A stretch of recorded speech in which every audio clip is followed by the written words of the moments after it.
The music, you know, apart. I mean, for instance, you were telling me earlier that you all write the music together. Yes. How does that affect what you're trying to do for the future? Well, the main thing about this band is that it's a very, very democratic unit, you know, and everybody in the band, you know, puts their ideas into the band. A lot of people think it's just Boy George. So obviously this is an important thing. I think the next album, which is called Colour by Numbers, which is out in September in your shops, and this will make us more of a band, I think, and I think this is very important, you know, that people stop looking at Boy George and realise that there is John Moss, Roy Hay and Mikey Craig also in Culture Club, who are very, very important members of this band. Now, image, just the visuals are quite important to you. I mean, not necessarily the way you look, but even the videos you make. Can you see that going further, sort of trying to make something more of that part of it? Well, I think that it's important that you have a sense of humour, and I think when we do videos, we try to be very affectionate. I like to make videos that people laugh at, you know, the sort of thing that, you know, you and your mother could watch and giggle at. I don't like arty things. I don't like to make videos that are kind of fooling the fans into thinking that we're like very rich, suave pop stars.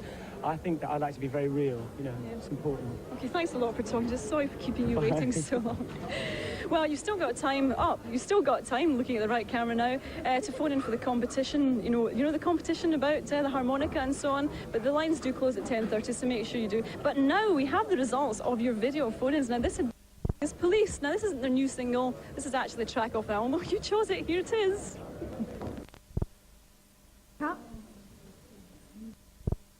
Now the guy... Hey. George, what do you think of Steve as a producer then? Steve is almost like the fifth member of Culture Club in a lot of ways. We have a very kind of personal relationship with Steve, so, you know, we like his production. With all that gadgetry in the studio, which we've just seen, is that the kind of stuff you like to use on your recordings? We have a very kind of fine balance, because I hate machines. I'm a total acoustic type of person. I like kind of real soul, very kind of rough, you know. And Roy, who's their keyboard player, and Mikey, they like the machines, they like the fairlights and the computers. And myself and John are more acoustic, so, you know, it's kind of works very well. You've just finished the second album here, haven't you? We just finished doing the vocals, and now they're mixing, yeah.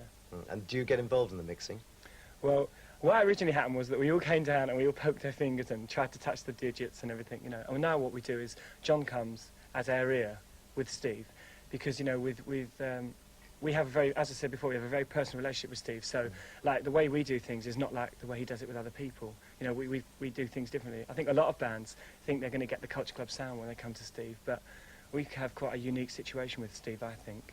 When you're in a recording studio, I imagine there's a lot of pressure. How do you actually go about developing the songs? Well, basically, there isn't much pressure in the studio, you know, because I think we're very adult in our approach to the studio. But in rehearsals, we fight a lot. There's a lot of coffee thrown over each other and guitars being thrown down. I come along with a melody line, lyrics. I mean, I never sing anyone else's lyrics. So all the songs are from a very personal basis. And we work it out together, you know, the chord structures Roy works out and John puts the beat. You know, there's nobody in this band that kind of isn't important. I mean, they're all as important as each other. It's just that you always see me, you know. But I think that the next album will prove that we're very musical, you know. So who is the master in the studio? Is it the band, Culture Club, or is it the producer, Steve? Well, as I said earlier, you know, it's a very personal relationship, so we work together. It's not kind of, we're not those kind of bands, you know, we all want the same thing, you know. You get a lot of bands who kind of don't know what they want, so the producer has to take over. But with us, you know, we all kind of want the same thing. We want a good, well-structured pop song at the end of the day. It's not really, that doesn't ever come into it, you know. There are a lot of arguments, but not as many arguments as there are in a rehearsal room, you know. In the studio, you know that, you know, it's going to sound good if you work hard on it, so you don't really argue about it. The album's nearly finished. What's it going to be called? The album's called Colour by Numbers. Right. And it's very different to Kissing to Be Clever. It's a lot more mature, a lot more sophisticated. And presumably you'll be wanting to promote it around Britain, I think, so some gigs in the future. Well, we'll be touring in the end of September. No London dates, but we'll be touring all outside London, and then we're going to play London at Christmas. I look forward to that. Okay. And you're going to do it by bike? So I know you came into the studios today on a bike. Yeah, I go everywhere on the bike. It's much easier. People just go, there he goes. They can't stop you and ask for autographs. Thanks for taking time out to talk to us. Thank you. Thanks, George. Get out of the way, Steve.